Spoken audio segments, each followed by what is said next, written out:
Friends welcome to my YouTube channel.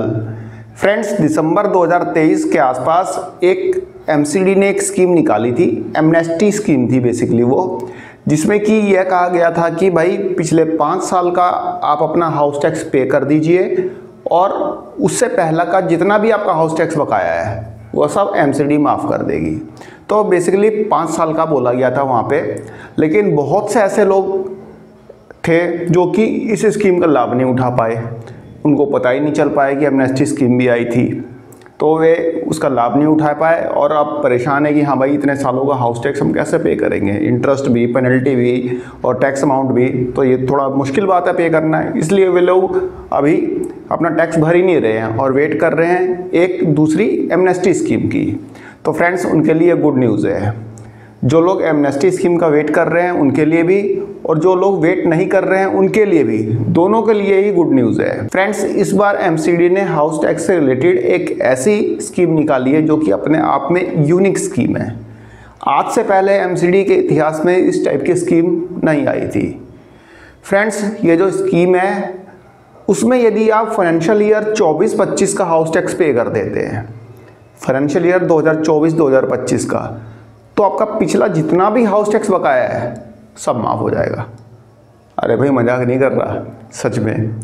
मतलब कि financial year 2024-2025 का यदि आपकी प्रॉपर्टी दिल्ली के अंदर है उसका हाउस टैक्स आप पे कर देते हैं, it may be your property is residential और कमर्शियल, कुछ भी हो आपकी प्रॉपर्टी, यदि आपका पिछला 10 साल का बकाया है, 15 साल का बकाया है, तो आप सिर्फ 24-25 का पे कर दीजिए, आपका पिछला सारा बकाया जो है यहाँ पे गवर्नमेंट ने माफ़ कर दिया है।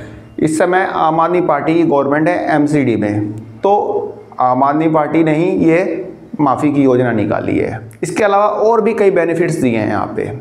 सबसे पहला बेनिफिट कि फाइनेंशियल ईयर 25-26 से, मतलब कि अगले साल से आपको हाउस टैक्स भरने की ज़रूरत ही नहीं है, दिल्ली में हाउस टैक्स ही नहीं लगेगा। लेकिन एक कंडीशन है, जिनकी प्रॉपर्टी 100 गज तक की है, मतलब 100 गज से कम है, सपोज डेट किसी की 99 गज है, 50 गज है, 55 गज है, उनको हाउस टैक्स पे ही नहीं करना, उनको हाउस टैक्स नहीं पे करना। जिनकी प्रॉपर्टी जो है 100 गज से कम है और जिनकी प्रॉपर्टी 100 गज से ज़्यादा और 500 गज तक की है, उन्हें 50% हाउस टैक्स पे करना होगा। पूरी दिल्ली में लागू है, जैसा कि आम आदमी पार्टी ने आज इसको अनाउंस किया है। मतलब कि 50% उनके लिए है जिनकी प्रॉपर्टी 100 स्क्वायर यार्ड से ज़्यादा और 500 स्क्वायर यार्ड तक है, तो उनको 50% अपना प्रॉपर्टी टैक्स पे करना होगा फाइनेंशियल ईयर 25-26 से। और जिनकी प्रॉपर्टी 100 स्क्वायर यार्ड से कम है उनको कुछ नहीं पे करना। जैसे कि बिजली के, मतलब दिल्ली में है कि 200 यूनिट तक किसी को कुछ नहीं पे करना, 200 यूनिट से ज़्यादा और 400 यूनिट तक 50% पे करना है। तो इस टाइप की स्कीम है, स्कीम नहीं है बेसिकली, ये अनाउंसमेंट है नेक्स्ट फाइनेंशियल ईयर के लिए। स्कीम तो ये है कि भाई फाइनेंशियल ईयर 2024-25 का हाउस टैक्स आप पे कर दीजिए, पिछला सारा हाउस टैक्स आपका माफ़ कर दिया जाएगा। इसके अलावा एमसीडी ने एक और अनाउंसमेंट किया है। अनाउंसमेंट ये किया है कि जो लोग रेजिडेंशियल इलाके में कमर्शियल एक्टिविटी कर रहे हैं, रेजिडेंशियल इलाके में कमर्शियल एक्टिविटी कर रहे हैं और उनकी प्रॉपर्टी का जो एरिया है 100 स्क्वायर यार्ड से कम है, उनके लिए भी माफ़ है। उनको भी फाइनेंशियल ईयर 25-26 से हाउस टैक्स भरने की ज़रूरत ही नहीं है। इसके अलावा एक और अनाउंसमेंट किया है। फ्रेंड्स पहले क्या होता था, ग्रुप हाउसिंग सोसाइटीज़ जो होती थी उसमें रहने वाले लोगों को पहले हाउस टैक्स में रिबेट मिलती थी, शायद 30% या 25% की मिलती थी, मेरे को एग्जैक्ट याद नहीं आ रहा, 2 साल पहले मिलती थी। उसके बाद उस रिबेट को ख़त्म कर दिया गया था, तो दोबारा से इसमें 25% रिबेट जो है ऐड कर दिया गया है। अब जो भी लोग ग्रुप हाउसिंग सोसाइटीज़ या कोऑपरेटिव सोसाइटीज़ में रहते हैं दिल्ली के अंदर, लगभग 1300 के आसपास सोसाइटीज़ हैं, तो उनको 25% का फ्लैट रिबेट मिलेगा, तो उनके लिए भी गुड न्यूज़ है। फ्रेंड्स अब आप सोच रहे होंगे कि एमसीडी के पास क्या इतना पैसा आ गया है कि भाई ये लोग इतना सब कुछ कर रहे हैं, मतलब कि पिछला सारा जो है बकाया जो है माफ़ कर रहे हैं, इसके अलावा 100 स्क्वायर यार्ड्स वालों को बिल्कुल फ्री कर दे रहे हैं। फ्रेंड्स समझिए एक बार, फ्रेंड्स दिल्ली में 14 लाख लोग जो है प्रॉपर्टी टैक्स पे करते हैं और इन 14 लाख लोगों से जो कलेक्शन आता है प्रॉपर्टी टैक्स का वो आता है 2500 करोड़, जो कि पिछले 2-3 सालों से 2500 करोड़ के आसपास जा रहा है। फ्रेंड्स, एमसीडी का जो मेन सोर्स ऑफ इनकम है वो है प्रॉपर्टी टैक्स। यदि प्रॉपर्टी टैक्स नहीं लेगा एमसीडी तो उनके कर्मचारियों की सैलरी बंद हो जाएगी। डेवलपमेंट के काम तो बहुत दूर की बात है, सैलरी बंद हो जाएगी, उनकी सैलरी भी नहीं दे पाएगी एमसीडी, पेंशन भी नहीं दे पाएगी एमसीडी। तो 2500 करोड़ का रेवेन्यू मतलब इनको मिलता है हाउस टैक्स से। और ये ऐसा नहीं है ये 2500 करोड़ हमेशा से मिलता आ रहा है, पिछले 2 सालों से मिल रहा है। पहले ये 2000 करोड़ था, लेकिन पिछले 2 सालों से इसमें वृद्धि हुई है, क्योंकि एमसीडी ने कुछ जो रिबेट वगैरह थी वो कम कर दी थी, मतलब ख़त्म कर दी थी, इसलिए प्रॉपर्टी टैक्स में थोड़ा सा उछाल देखने को मिला था। तो जैसा कि मैंने आपको बताया कि 2500 करोड़ रुपए जो है यहाँ पे एमसीडी का रेवेन्यू आता है, और एमसीडी के इस रेवेन्यू में से 1200 करोड़ रुपए जो है रेजिडेंशियल प्रॉपर्टी से आता है। और यहाँ पे यदि प्रॉपर्टी टैक्स माफ़ कर दिया जा रहा है फाइनेंशियल ईयर 25-26 के लिए, तो एमसीडी चलेगी कैसे? एमसीडी तो चल ही नहीं सकती, वो तो सैलरी भी नहीं दे पाएगी। जब सैलरी नहीं दे पाएगी, कर्मचारी हड़ताल में बैठेंगे, दिल्ली में कूड़े का ढेर बनेगा, गली मोहल्ले में कूड़ा ही कूड़ा नज़र आएगा। खैर, ये तो एमसीडी जाने, सरकार का काम है, सरकार डिसीजन ले रही है यहाँ पे। तो एक बार पहले सुन लीजिए कि आम आदमी पार्टी के राज्यसभा सांसद संजय सिंह और एमसीडी के मेयर महेश खींची के साथ साथ वहाँ पे डिप्टी मेयर रविंद्र भारद्वाज ने क्या कहा, क्या अनाउंसमेंट किया। उसके बाद मैं आपको बताता हूँ कि एमसीडी में ये इतना ज़्यादा क्यों मतलब इंटरेस्ट दिखा रहे हैं। आप समझना, बहुत ध्यान से समझना, मैं आपको बताऊंगा इसके बाद। पहले आप सुन लीजिए उन्होंने क्या बोला। क्या ये पॉसिबल है कि सब कुछ मतलब माफ़ कर दिया जाए? है नहीं पॉसिबल। और ये क्यों ऐसा अनाउंसमेंट कर रहे हैं ये भी बताऊंगा। कल इन्होंने अनाउंसमेंट किया था कि 12,000 कर्मचारियों को पक्का कर दिया गया है एमसीडी में, जो कि नहीं किया गया है फिलहाल।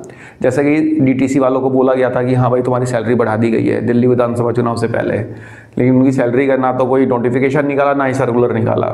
तो एक बार सुन लीजिए कि एमसीडी में क्या क्या इन्होंने राहत दी है। आम आदमी पार्टी ने हमेशा से आम आदमी के हक में, आम आदमी के फायदे के लिए, आम आदमी की जिंदगी में सहूलियत देने के लिए काम किया है। और इसी दिशा में एक बहुत बड़ा कदम एमसीडी के द्वारा लिया जा रहा है। हमारे मेयर साहब यहाँ पे हैं, महेश जी, दुर्गेश पाठक जी हैं जो एमसीडी का पूरा कार्यभार वहां का देखते हैं, मुकेश गोयल जी हमारे नेता सदन हैं। तो सबने, पार्टी ने मिलके कुछ महत्वपूर्ण निर्णय एमसीडी के बारे में लिया है। और ये फैसला ये है कि वर्ष 2024-25 के हाउस टैक्स का जो लोग भुगतान कर देंगे, उनका जितना भी पिछला बकाया है हाउस टैक्स, जो एक बोझ के ऊपर उनके ऊपर लदा हुआ है, वो सारा का सारा पिछला बकाया माफ कर दिया जाएगा। ये बहुत बड़ी घोषणा है कि 2024-25 का हाउस टैक्स भुगतान करने पर पुराने सारे बकाए उनके जो है, जो बोझ के तौर पे उनके ऊपर है, वो माफ कर दिए जाएंगे हाउस टैक्स के। दूसरा, 100 गज से लेके 500 गज तक के जो भवन हैं, उनका हाउस टैक्स आधा किया जाएगा। यानी कि ऐसे भवन जो 100 गज से 500 गज के बीच के हैं, उनका हाउस टैक्स अब हाफ कर दिया जाएगा, आधा कर दिया जाएगा। और 100 गज से नीचे जो भवन है, 100 गज से जिनका एरिया कम है, उनका मकानों का हाउस टैक्स पूरी तरीके से माफ कर दिया जाएगा। तो 100 से 500 गज तक आधा और 100 गज के नीचे पूरी तरीके से माफ। रिहायशी मकानों में जिनमें दुकानें चल रही हैं और उनके व्यावसायिक हाउस है, तो उसमें भी हाउस टैक्स माफ किया जाएगा। और 1300 से ज्यादा अपार्टमेंट दिल्ली के अंदर ऐसे हैं जिनको कि हाउस टैक्स का फायदा नहीं मिलता है। हाउस टैक्स में किसी भी कमी का, किसी भी छूट का फायदा नहीं मिलता है। तो उनके बारे में भी एक महत्वपूर्ण निर्णय लिया जा रहा है कि 1300 हाउसिंग अपार्टमेंट जो दिल्ली के अंदर हैं, उनका 25% तक हाउस टैक्स माफ किया जाएगा। तो ये एक बड़ी घोषणा है एमसीडी के द्वारा, जो हमारे मेयर साहब और हमारी पार्टी के जितने भी पार्षद हैं वो इसके बारे में सदन में अपनी सहमति के साथ ये फैसला ले रहे हैं। फ्रेंड, जैसा कि आपने देखा कि एमसीडी में आम आदमी पार्टी की सरकार ने क्या क्या राहत दी है। अब ये समझ लीजिए कि ये राहत क्यों दी गई है। बहुत लोग सोच रहे होंगे कि दिल्ली का चुनाव हार गए तो अपने आप को एग्जिस्ट करने के लिए, एग्जिस्टेंस के लिए, अपनी पार्टी के दिल्ली में एग्जिस्टेंस के लिए ये ज़रूरी था कि हाँ भाई हाईलाइट हो। दूसरी चीज़, इस समय एमसीडी में 238 निगम पार्षद है। वैसे तो एमसीडी की टोटल कैपेसिटी 250 की है, लेकिन फ़िलहाल 238 है। 238 इसलिए हैं क्योंकि कुछ निगम पार्षद जो है अभी विधायक बन गए हैं, जैसे कि दिल्ली के मुख्यमंत्री रेखा गुप्ता, वो अभी एक निगम पार्षद थी, वह मुख्यमंत्री बन गई है। इसके अलावा ग्रेटर कैलाश से जो जीती है वो शिखा राय, वो अभी निगम पार्षद थी, वो भी अभी विधायक बन गई हैं। तो ऐसे जो निगम पार्षद थे वे विधायक बन गए हैं, जिसके कारण से इस समय एमसीडी की टोटल कैपेसिटी 238 सीटों की है, जिसमें से 116 सीटें जो हैं बीजेपी के पास है, 114 सीटें जो हैं आम आदमी पार्टी के पास है, 8 सीटें जो हैं कांग्रेस के पास है। आप सोच रहे होंगे कि आम आदमी पार्टी के पास 114 सीटें हैं तो एमसीडी में उसकी सरकार कैसे है। फ्रेंड्स, आम आदमी पार्टी के कई पार्षद बीजेपी में आ गए थे, जिसके कारण से बीजेपी का संख्या बल जो है ज़्यादा हो गया था। और अभी मेयर का चुनाव होना है इसी महीने, मतलब मार्च में मेयर का चुनाव होना है। और जायज़ सी बात है कि बीजेपी के पास संख्या बल है तो मेयर भी बीजेपी का ही बनेगा। तो मेयर भी बीजेपी का बनेगा और डिप्टी मेयर भी बीजेपी का बनेगा। तो इनको तो सिर्फ अनाउंसमेंट कर देना है, बाकी जो उसको इम्प्लीमेंट करना है वो तो बीजेपी को करना है। और बीजेपी इसको इम्प्लीमेंट करती है तो गवर्नमेंट के रेवेन्यू पे काफ़ी बड़ा इम्पैक्ट आएगा, मतलब एक काफ़ी ज़्यादा भार आएगा दिल्ली गवर्नमेंट को। मतलब बार बार इनको एमसीडी को एड देनी पड़ेगी, सहायता देनी पड़ेगी, और बिना एड के एमसीडी चल नहीं पाएगी, क्योंकि अभी भी एमसीडी के ऊपर 14,000 करोड़ रुपए का अभी लायबिलिटी है, उसको पे करने हैं 14,000 करोड़ रुपए।